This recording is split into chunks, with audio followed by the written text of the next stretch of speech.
Hallo aus Berlin. Dzień dobry, szczęść Boże! Bonjour de Nancy. Przywitanie z Białorusi! Ils viennent d'Allemagne, de France, d'Ukraine ou de Pologne. Ils sont près de 5000 venus de toute l'Europe à avoir fait le déplacement pour vivre 4 jours ensemble ici à Ljubljana, la capitale de la Slovénie, pour la 46e étape du pèlerinage de confiance proposé par la communauté œcuménique de Thésée. This is my first time of this kind of event, and I want to pray with other nationalities for peace in the world. To spend time with religion people, with Christians, and have fun, pleasure, and relax. I really expect through this meeting for get some my inner peace. Yeah. Le thème de cette année, faire route ensemble, un défi pour ces jeunes de différentes confessions chrétiennes venus de tous horizons. Qu'est-ce qu'on veut vivre? C'est des moments quand on est en voyage, en route, qu'il y a des rencontres personnelles. On ne sait pas qui on va croiser, qu'on ne reste pas entre nous.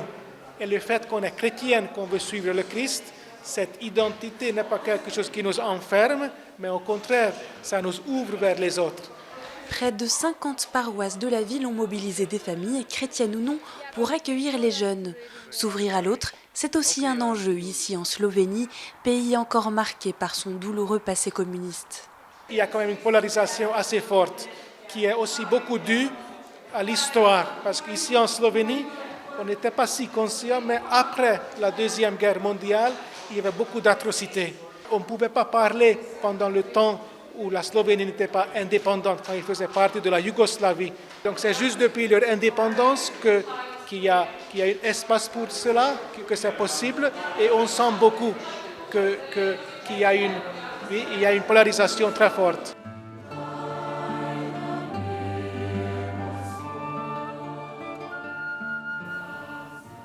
Devenir des semeurs de paix, c'est ce à quoi sont appelés les jeunes pèlerins qui vont vivre 4 jours de prières, d'ateliers, de rencontres et de découvertes. Dans le stade de l'Arena, reconverti en espace de prière, ils vont se retrouver tous ensemble chaque soir autour de la croix.